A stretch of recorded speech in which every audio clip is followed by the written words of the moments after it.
Hello दोस्तों, नमस्कार। मैं भी एक आप सभी का बहुत बहुत स्वागत करता हूं एक और नए क्लास में। तो आप सब कैसे हैं? उम्मीद करता हूं आप सब अच्छे होंगे, स्वस्थ होंगे और आप सभी की तैयारी भी बहुत अच्छी तरीके से चल रही होगी। तो आज इसे हम लोग एसएससी एमटीएस हवलदार एग्जाम के लिए एक एक टॉपिक को कवर करने जा रहे हैं। तो दोस्त मेरे, आज के इस पहले क्लास में एडीक्यूटी पैटर्न में हम लोग हिस्ट्री के एमसीक्यू करेंगे। तो हमने आपके लिए दोस्त 6 ग्रुप में बांटा है। जैसे आज का पहला पार्ट आपका हिस्ट्री होगा, तो कल के जो दूसरे पार्ट में आपको क्लास मिलेगा वो पॉलिटी का मिलने वाला है। फिर तीसरे ग्रुप का जो क्लास होने वाली है वो आपका जियोग्राफी का होगा, और चौथा जो ग्रुप होने वाला है वो आपका इकोनॉमिक्स का रहने वाला है, और पांचवें में आपके लिए हमने स्टैटिक का रखा है, और छठवें में जो रखा गया वो करंट अफेयर के टॉपिक रखा गया है। तो आज के इस जो पहले क्लास में हम लोग हिस्ट्री के एमसीक्यू टाइप के क्वेश्चन करेंगे, वो सारे क्वेश्चन एसएससी एमटीएस और हवलदार के नए पैटर्न पे होंगे, यानी एडीक्यूटी पैटर्न में सारे क्वेश्चन मिलेंगे आपको। एक एक क्वेश्चन आप तैयार करेंगे। क्वेश्चनों का जो लैंग्वेज रहेगा वो हिंदी इंग्लिश दोनों में रहने वाले हैं। तो इससे क्या होगा कि जो आपको जीके जीएस के टोटल 25 क्वेश्चन मिलते हैं एमटीएस हवलदार में। आप जानते हैं कि एमटीएस हवलदार में जीके ही मेन डिसाइडेड सब्जेक्ट होता है, क्योंकि इंग्लिश होता है, लेकिन इंग्लिश में आपका बिल्कुल फिक्स टॉपिक है। इन्हीं टॉपिक सॉल्व पूछा जाता है और उन्हीं टॉपिक से आएगा भी सवाल। लेकिन जीके में बहुत बड़ा टॉपिक दिया गया है, हम जितना भी पढ़ ले हमारे लिए कम होता है। लेकिन साथ ही जो अधिकतर आपके सवाल पूछे जाते हैं वो history, polity, geography, economics, static और करंट अफेयर के सवाल पूछे जाते हैं। तो आज इससे साथ ही हम लोग 6 दिन 6 नए टॉपिक को कवर करने वाले हैं। इसी महीने में सारे टॉपिक को कवर करना है। तो आज का पहला टॉपिक आपका हिस्ट्री रहेगा, कल का दूसरा टॉपिक आपका पॉलिटी रहेगा, उसके अगले दिन आपका जियोग्राफी रहेगा, नेक्स्ट डे आपका इकोनॉमिक्स, और पांचवें दिन आपका स्टैटिक, और छठवें दिन करंट अफेयर के सारे क्वेश्चन को कवर करने वाले हैं। ओके मेरे दोस्त, और आपको मालूम होगा कि एसएससी सीएचएसएल का एग्जाम डेट अनाउंस हो चुका है, जो कि 12 नवंबर से पेपर स्टार्ट हो रहा है। अभी तक एसएससी के द्वारा ये नहीं कहा गया कि 12 नवंबर से पेपर तो स्टार्ट हो रहा है, लेकिन कितने नवंबर को आपका पेपर समाप्त होगा। एक तो आइडिया हमें लग चुका है कि आपका पेपर अब दिसंबर में ही जाने वाला है। यहाँ से आप सभी के पास टाइम भी बहुत मिल चुका है। यदि आपका फोकस एमटीएस हवलदार है तो अपनी तैयारी जारी रखिए, स्किप नहीं करना है, क्योंकि पेपर तो होगा, इससे आपको और भी अधिक टाइम मिलता है। यदि आपका पेपर खराब जाता है तो ये जिम्मेदारी आपकी होगी, क्योंकि समय तो आपके पास भरपूर है। ये समय में आप अपने आप का अधिक से अधिक टाइम फोकस नहीं करते पढ़ाई पर तो दिक्कत आने वाली है, क्योंकि समय अधिक दे रहे हैं तो पेपर भी हाई लेवल के बनाएंगे। ठीक है मेरे दोस्त, तो चलिए आज के पहले टॉपिक को हम लोग डिस्कस करते हैं हिस्ट्री एमसीक्यू के। टोटल 75 क्वेश्चन इस क्लास में होने वाले हैं, और आप सभी का सही करने का टारगेट टोटल 56 क्वेश्चन, केवल आपको 56 क्वेश्चन सही करना है। परीक्षा में सारे सवाल यहीं से आपको मिलने वाले हैं। ठीक है, तो एक क्लास सुबह 8 बजे, एक दोपहर 12:30 पे, और एक शाम 6:30 पर, ये डेली क्लास की टाइमिंग रहने वाली है। तो चलिए दोस्त, आज का पहला प्रश्न हल करते हैं। विक्रमादित्य किस प्रसिद्ध गुप्त शासक का एक अन्य नाम है? बताइए, विक्रमादित्य किस प्रसिद्ध गुप्त शासक का एक अन्य नाम है? तो याद रखिएगा चंद्रगुप्त द्वितीय का। तो पहले का सी ऑप्शन बिल्कुल परफेक्ट आंसर हो जाएंगे। नेक्स्ट अगला सवाल कॉल करिएगा, क्वेश्चन नंबर 2। प्रतिहार राजवंश का संस्थापक कौन था? बताइए, प्रतिहार राजवंश का संस्थापक कौन था? तो याद रखिएगा हरिश्चंद्र था। तो सेकंड का सी ऑप्शन बिल्कुल परफेक्ट आंसर हो जाएंगे। अगला सवाल कॉल करिए, क्वेश्चन नंबर 3। पुलकेशिन द्वितीय किस राजवंश का सर्वाधिक प्रख्यात शासक था? बताइए दोस्त, पुलकेशिन द्वितीय किस राजवंश का सर्वाधिक प्रख्यात शासक था? तो याद रखिएगा चालुक्य वंश का। ऑप्शन यहाँ से बिल्कुल राइट आंसर हो जाएंगे। चलिए अगला सवाल कॉल करिएगा, क्वेश्चन नंबर 4। डैश होयसल साम्राज्य की राजधानी क्या थी? बताइए, होयसल साम्राज्य की राजधानी थी। तो याद रखिएगा द्वार समुद्र होयसल साम्राज्य की राजधानी थी। बी ऑप्शन बिल्कुल राइट आंसर हो जाएंगे। तो साथ ही देखिए, हिस्ट्री में हम आप सोच रहे होंगे सर इजी सॉल्व करेंगे, नहीं, क्योंकि इजी सवाल का अब जमाना जा चुका है। अब एसएससी ने भी अपना सारा पैटर्न बदल दिया है, सवालों का लेवल बहुत हाई कर दिया है। तो जो भी क्लास में क्वेश्चन आएगा वो हाई लेवल के आपको मिलेगा। ऐसा एक नहीं कि हम इजी सवाल आपको करा कर निकल जाएं और आपके पेपर में एक भी सवाल ना आए, ऐसा हम नहीं करने वाले हैं। जो सवाल आपके पेपर में पूछे जाते हैं, जिस लेवल के इस टाइम एसएससी एग्जाम में सवाल पूछे रहे, उसी लेवल के हम सवाल आपको कराने वाले हैं। बृहदेश्वर मंदिर किस प्रकार की सामग्री से बनवाया गया था? बताइए, बृहदेश्वर मंदिर वो किस प्रकार की सामग्री से बनाया गया था? तो दोस्त मेरे याद रखिएगा ग्रेनाइट से। बी ऑप्शन बिल्कुल राइट आंसर हो जाएंगे। चलिए अगला सवाल कॉल करिए, क्वेश्चन नंबर 6। निम्नलिखित में से किस धरोहर स्थल वास्तुकला की द्रविड़ स्थापत्य शैली है? इस टाइप के सवाल बार बार पूछा जाता है एमटीएस हवलदार के शिफ्टों में। बताइए किस धरोहर स्थल वास्तुकला की द्रविड़ स्थापत्य शैली है? तो याद रखिएगा हम्पी की है। बी ऑप्शन बिल्कुल राइट आंसर हो जाएंगे। अगला सवाल कॉल करिए, क्वेश्चन नंबर 7। भारत में पाषाण कालीन शिला चित्रकारी कहाँ पाई जाती है? बताइए भारत में पाषाण कालीन शिला चित्रकारी कहाँ पाई जाती है? तो याद रखिएगा भीम बेटका में पाई जाती है। बी ऑप्शन बिल्कुल राइट आंसर हो जाएंगे। अगला सवाल कॉल करिएगा, क्वेश्चन नंबर 8 को। सबरीमाला श्री अयप्पा मंदिर किस राज्य में स्थित है? बताइए सबरीमाला श्री अयप्पा मंदिर किस राज्य में स्थित है? तो दोस्त मेरे याद रखिएगा केरल राज्य में स्थित है। डी ऑप्शन बिल्कुल राइट आंसर हो जाएंगे। चलिए अगला सवाल कॉल करिएगा, क्वेश्चन नंबर 9। स्तूप में निर्मित छज्जे जैसी संरचना को क्या कहा जाता है? बताइए स्तूप में निर्मित छज्जे जैसी संरचना को क्या कहा जाता है? तो दोस्त मेरे याद रखिएगा हर्मिका बोला जाता है। बी ऑप्शन बिल्कुल राइट आंसर हो जाएंगे। चलिए अगला सवाल कॉल करिएगा, क्वेश्चन नंबर 10।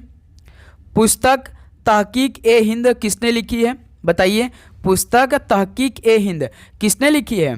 तो याद रखिएगा अल बरूनी ने लिखी है। डी ऑप्शन इस सवाल का बिल्कुल राइट आंसर हो जाएंगे। चलिए दोस्त अगला सवाल कॉल करिए, क्वेश्चन नंबर 11। दास वंश की स्थापना किसके द्वारा की गई थी? बताइए दास वंश की स्थापना किसके द्वारा की गई थी? तो दोस्त मेरे याद रखिएगा कुतुबुद्दीन ऐबक द्वारा की गई थी। ऑप्शन यहाँ से बिल्कुल राइट आंसर हो जाएंगे। अगला सवाल कॉल करिए, क्वेश्चन नंबर 12 का राइट आंसर क्या होगा?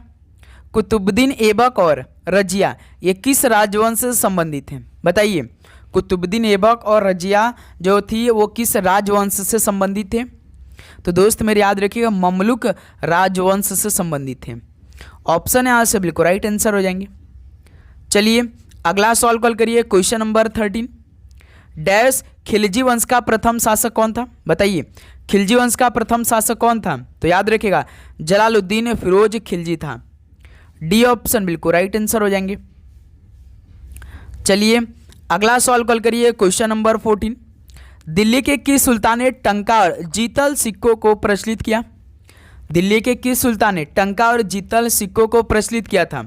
तो दोस्त मेरे याद रखिएगा इल्तुतमिश ने। तो रजिया सुल्तान किसकी बेटी थी? तो इल्तुतमिश की बेटी थी। डी ऑप्शन राइट आंसर हो जाएंगे। चलिए अगला सवाल कॉल करिए, क्वेश्चन नंबर 15।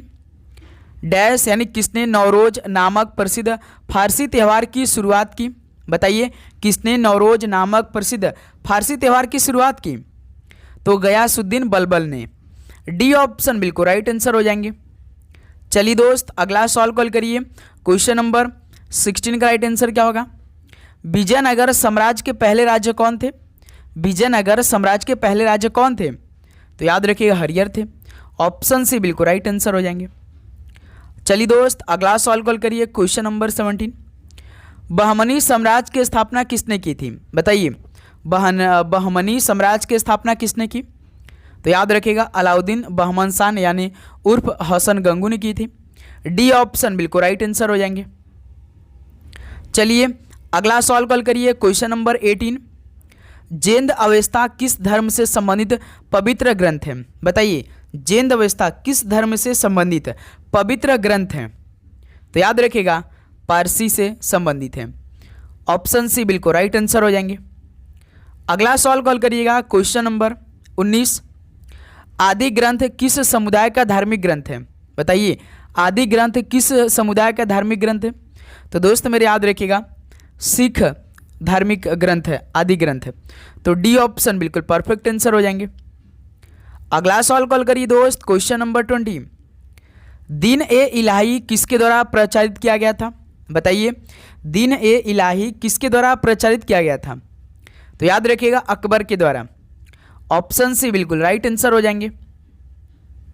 चलिए भाई अगला सवाल कॉल करिए, क्वेश्चन नंबर 21। अहमदनगर की किस रानी ने बादशाह अकबर का विरोध किया था? बताइए, अहमदनगर की किस रानी ने बादशाह अकबर का विरोध किया था?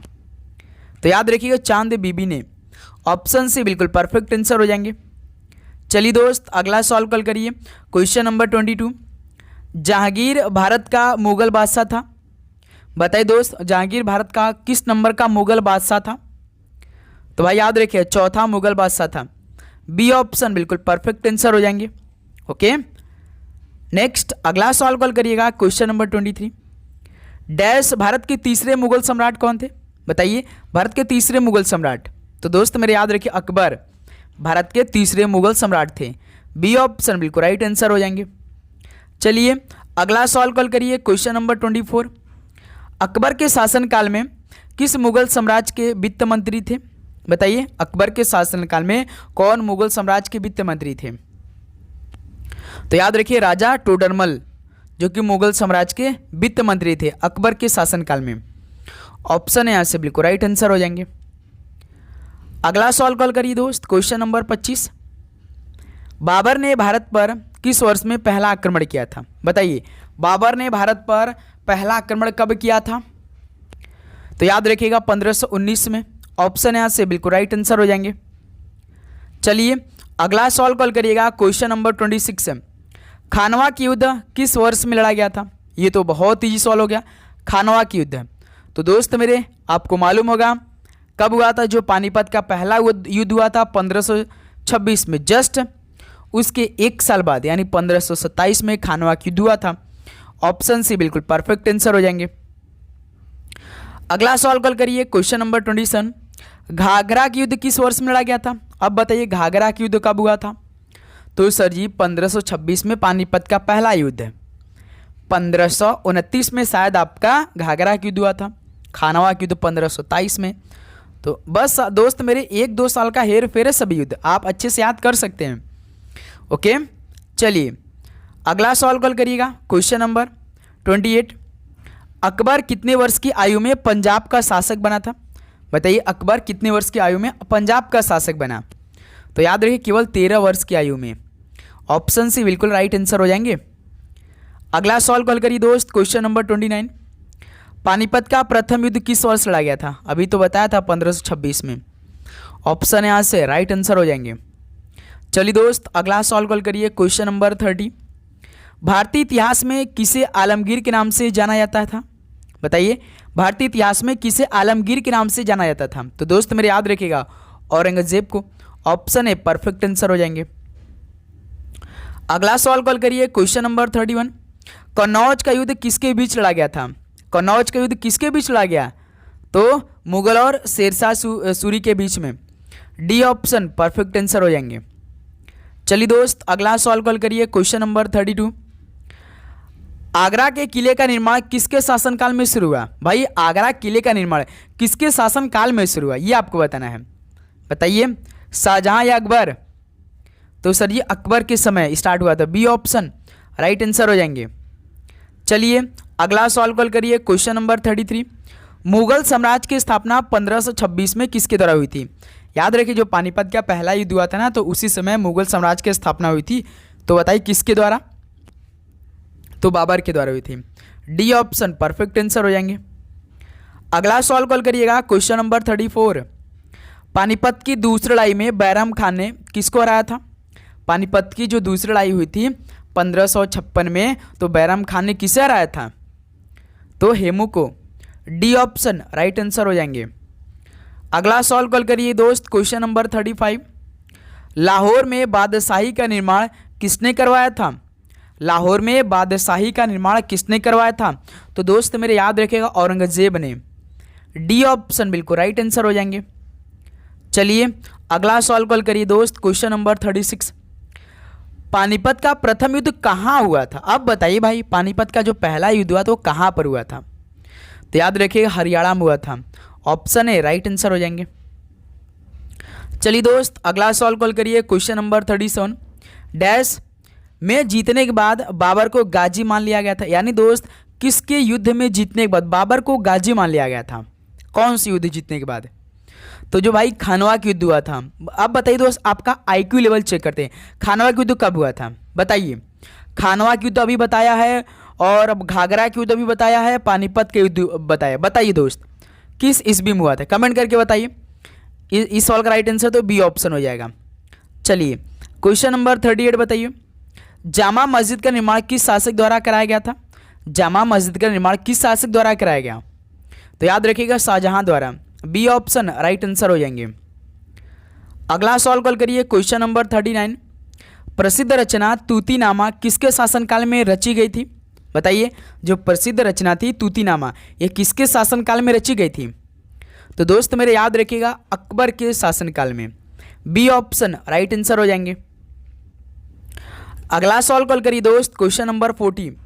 1717 में किस मुगल बादशाह ने ईस्ट इंडिया कंपनी को एक फरमान जारी किया? बताइए 1717 में किस मुगल बादशाह ने ईस्ट इंडिया कंपनी को एक फरमान जारी किया?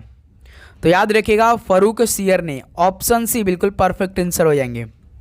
ओके चलिए दोस्त अगला सवाल कॉल करिए क्वेश्चन नंबर 41। निम्न में से कौन बंदा बहादुर के रूप में प्रसिद्ध था? बताइए बंदा बहादुर के रूप में कौन प्रसिद्ध था? तो दोस्त मेरे याद रखिएगा बंदा सिंह।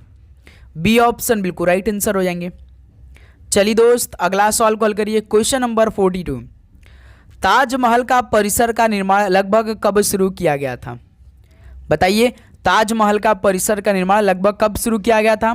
तो दोस्त मेरे याद रखिएगा 1632 ईस्वी में हुआ था। डी ऑप्शन बिल्कुल राइट आंसर हो जाएंगे। अगला सवाल कॉल करिए दोस्त क्वेश्चन नंबर 43। अकबर द्वारा निर्मित पंचमहल ये किस शहर में स्थित है? बताइए अकबर द्वारा निर्मित पंचमहल किस शहर में स्थित है? तो याद रखिए फतेहपुर सिकरी में स्थित है। डी ऑप्शन बिल्कुल राइट आंसर हो जाएंगे। चलिए दोस्त अगला सवाल कॉल करिए क्वेश्चन नंबर 44। किसे रबिया उद दुर्रानी के नाम से भी जाना जाता है? बताइए दोस्त किसे रबिया उद दुर्रानी के नाम से भी जाना जाता है? तो दोस्त मेरे याद रखिए दिलरास बानो बेगम को। बी ऑप्शन बिल्कुल परफेक्ट आंसर हो जाएंगे। चलिए दोस्त अगला सवाल कॉल करिए क्वेश्चन नंबर 45। इनमें से किसे खाने खाना की उपाधि से सम्मानित किया गया था? बताइए दोस्त किसे खाना की उपाधि से सम्मानित किया गया? तो भाई याद रखिए बैरम खां को। ऑप्शन यहाँ से बिल्कुल राइट आंसर हो जाएंगे। चलिए भाई अगला सवाल कॉल करिए क्वेश्चन नंबर 46। सम्राट अकबर का मकबरा किस शहर में स्थित है? सम्राट अकबर का मकबरा किस शहर में स्थित है? तो याद रखिएगा आगरा में स्थित है। डी ऑप्शन परफेक्ट आंसर हो जाएंगे। भाई आप चैनल पे नए हैं तो सब्सक्राइब करिएगा, नोटिफिकेशन को भी ऑन करिएगा। ओके और आपका एक लाइक तो बनता है गुरु। चलिए क्वेश्चन नंबर 47 कॉल करिए। हल्दी घाटी लड़ाई कब लड़ी गई थी? बताइए दोस्त when was the battle of Haldi Ghati fought? तो सर जी ये तो 1576 एडी में लड़ी गई थी हल्दी घाटी की युद्ध। ऑप्शन सी राइट आंसर हो जाएंगे। चलिए अगला सवाल कॉल करिए दोस्त क्वेश्चन नंबर 48। चित्तौड़गढ़ किस वंश की राजधानी थी? बताइए दोस्त चित्तौड़गढ़ किस वंश की राजधानी थी? कमेंट करके सवाल का राइट आंसर बताइए। तो याद रखिएगा सिसोदिया वंश की राजधानी थी चित्तौड़गढ़। ऑप्शन बी इस सवाल का बिल्कुल राइट आंसर हो जाएंगे। ओके चलिए अगला सवाल कॉल करिएगा question number 49। Vasco D gamma Bharat कब आया था? वास्को डी गामा भारत कब आया? बताइए 1498 में आया था। बी ऑप्शन बिल्कुल राइट आंसर हो जाएंगे। अगला सवाल कॉल करिए दोस्त क्वेश्चन नंबर 50 राइट आंसर बताइए। वास्को डी गामा पहली बार समुद्र के रास्ते भारत में कहाँ उतरा था? ये सवाल बताइए। वास्को डी गामा पहली भारत आया जो कि पुर्तगाल यात्री था, 1498 आया था, लेकिन समुद्र के रास्ते भारत में कहाँ उतरा था यह? तो कप्पड़ केरल में उतरा था। ऑप्शन यहाँ से राइट आंसर हो जाएंगे। अगला सवाल कॉल करिए दोस्त क्वेश्चन नंबर 51। देखिए वास्को डी गामा दूसरी बार भारत कब आया? बताइए वास्को डी गामा पहली बार तो 1498 में आया, दूसरी बार भारत कब लौटा हुआ? तो याद रखिए जस्ट 4 साल बाद आ गया था भाई 1502 में। बी ऑप्शन बिल्कुल परफेक्ट आंसर हो जाएंगे। चलिए दोस्त अगला सवाल कॉल करिए क्वेश्चन नंबर 52। भारत में वास्को डी गामा सबसे पहले कहाँ पर उतरा? भारत में वास्को डी गामा सबसे पहले कहाँ पर उतरा? तो भाई याद रखिए कालिकट में। ऑप्शन सी बिल्कुल राइट आंसर हो जाएंगे। अगला सॉल्व कल करिए दोस्त, क्वेश्चन नंबर 53।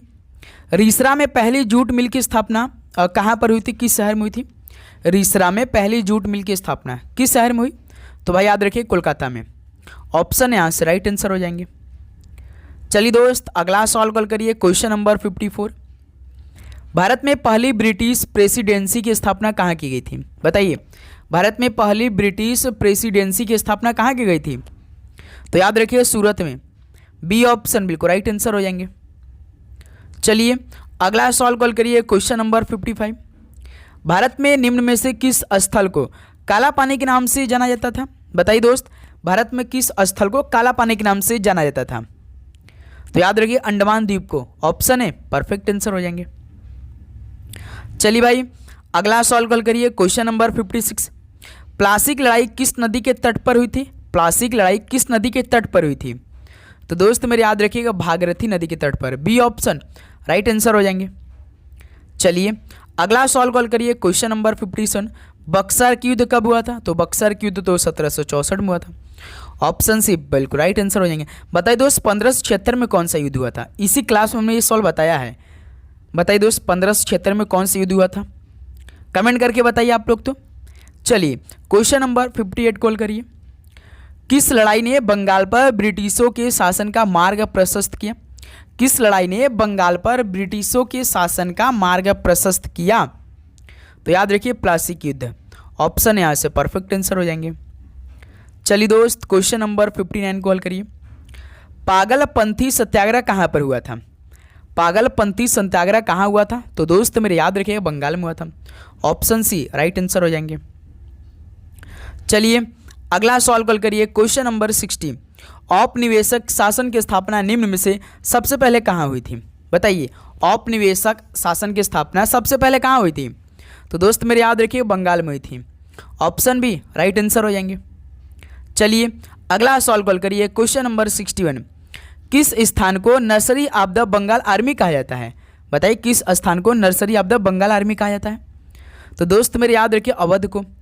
डी ऑप्शन बिल्कुल राइट आंसर हो जाएंगे। चलिए अगला सॉल्व कॉल करिएगा, क्वेश्चन नंबर 62। बंगाल के नवाब सिराजुद्दौला प्लासी की लड़ाई में किस वर्ष हारे? बताइए बंगाल के नवाब सिराजुद्दौला प्लासी की लड़ाई में किस वर्ष हारे थे? तो याद रखिए 1757 में। ऑप्शन यहाँ से राइट आंसर हो जाएंगे। चलिए भाई अगला सॉल्व कॉल करिए, क्वेश्चन नंबर 63। अंग्रेजों ने भारत में किस वर्ष राजनैतिक सत्ता हासिल की थी?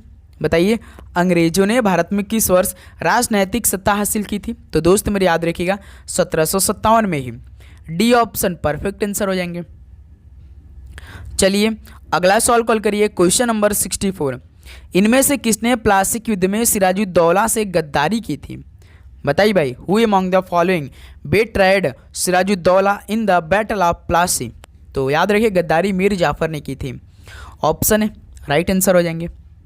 चलिए भाई अगला सॉल्व कॉल करिए, क्वेश्चन नंबर 65।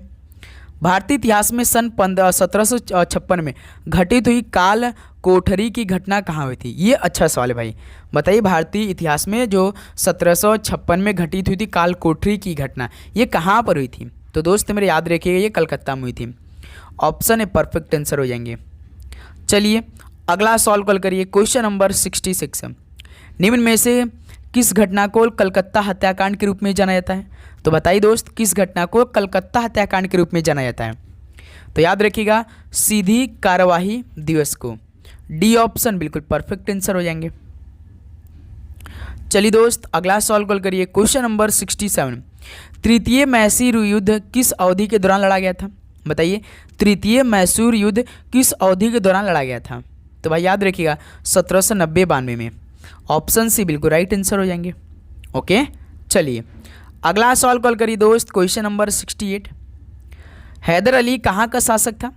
हैदर अली कहाँ का शासक था? तो दोस्त मेरे याद रखिएगा मैसूर का था। ऑप्शन सी बिल्कुल राइट आंसर हो जाएंगे। चलिए अगला सवाल कॉल करिए, क्वेश्चन नंबर 69। सिपाही के विद्रोह ये कहाँ पर 1857 में शुरू हुआ था? बताइए सिपाही का विद्रोह 1857 में तो शुरू हुआ था, लेकिन कहाँ से? तो भाई याद रखिएगा मेरठ में स्टार्ट हुआ था। बी ऑप्शन राइट आंसर हो जाएंगे। चलिए अगला सवाल कॉल करिए, क्वेश्चन नंबर 70 को। सिपाही बगावत कहाँ शुरू हुई? बताइए सिपाही बगावत कहाँ शुरू हुई? तो दोस्त मेरे याद रखिएगा ये मेरठ से ही स्टार्ट हुई थी। डी ऑप्शन परफेक्ट आंसर हो जाएंगे। अगला सवाल कॉल करिए क्वेश्चन नंबर 71। किस मुगल सम्राट को अंग्रेजों ने रंगून भेज दिया था? बताइए किस मुगल सम्राट को अंग्रेजों ने रंगून भेज दिया था? तो दोस्त मेरे बहादुर शाह जफर को। ऑप्शन सी बिल्कुल राइट आंसर हो जाएंगे। अगला सवाल कॉल करिए क्वेश्चन नंबर 72। नील विद्रोह निम्न में से किस राज्य में हुआ? नील विद्रोह किस राज्य में हुआ था? तो भाई याद रखिए ये पश्चिम बंगाल में। ऑप्शन सी राइट आंसर हो जाएंगे। अगला सवाल कॉल करिए दोस्त क्वेश्चन नंबर 73। अंग्रेजों ने औपचारिक रूप से किस वर्ष में अवध राज्य पर कब्जा कर लिया था? बताइए अंग्रेजों ने औपचारिक रूप से किस वर्ष में अवध राज्य पर कब्जा कर लिया? तो भाई याद रखिए 1856 में। ऑप्शन है यहाँ से बिल्कुल राइट आंसर हो जाएंगे। चलिए दोस्त अगला सवाल कॉल करिए क्वेश्चन नंबर 74। 1857 में शाहमल ने किस स्थान पर विद्रोह का नेतृत्व किया था? बताइए 1857 में शाहमल ने किस स्थान पर विद्रोह का नेतृत्व किया था? तो दोस्त मेरे याद रखिएगा बड़ौत में। ऑप्शन यहाँ से बिल्कुल राइट आंसर हो जाएंगे। चलिए दोस्त लास्ट क्वेश्चन बताएंगे आज के इस क्लास का 75 नंबर। हेनरी लॉरेंस इनमें से किस युद्ध से संबंधित है? Henry Lawrence is related to which of the following war? तो भाई याद रखिए चिन्हट से है ये संबंधित। ऑप्शन सी राइट आंसर हो जाएंगे। तो दोस्त मेरे आज जितने भी हिस्ट्री के एमसीक्यू 75 क्वेश्चन इंपॉर्टेंट लगे वो सारे क्वेश्चन करा दिए। अब बताइए दोस्त सेशन आपको कैसा लगा? एक बार कमेंट करके सभी दोस्त बताएंगे। तो उम्मीद करूँ दोस्त आपको हर एक क्वेश्चन बहुत ही शानदार तरीके से समझ में आया होगा और आपने हर एक क्वेश्चन बहुत ही शानदार तरीके से तैयार भी कर लिया होगा। किसी प्रकार का आपको दिक्कत नहीं आई होगी। सारे क्वेश्चन आप अच्छी तरीके से अपने मन और मस्तिष्क में बैठा लिए होंगे। और इसका पीडीएफ हम अपने टेलीग्राम ग्रुप में ऐड करेंगे, लेकिन बिना आंसर का पीडीएफ हम आप सभी को प्रोवाइड करने वाले हैं। ठीक है मेरे दोस्त, तो आप टेलीग्राम दिया गया है डिस्क्रिप्शन बॉक्स में लिंक है, वहाँ ज्वाइन करिए और चैनल को सब्सक्राइब करिए, क्योंकि दोपहर 12:30 पे भी तो क्लास आने वाली है, तो आप जरूर वो क्लास लेंगे। तो बताइए दोस्त आप सभी का 1 नंबर माइनस मार्किंग के साथ कितना स्कोर रहा? तो उम्मीद करूँगा दोस्त 40 प्लस तो इसका स्कोर रहा ही होगा आपका। ठीक है दोस्त, और किसी प्रकार का डाउट तो कमेंट बॉक्स में जरूर पूछेगा। तो चलिए भाई इस क्लास को यहीं पर समाप्त करते हैं। मिलते हैं 12:30 पे नए क्लास के साथ। सभी को जय हिंद जय भारत। पढ़ाई करते रहिए। All the very best. धन्यवाद।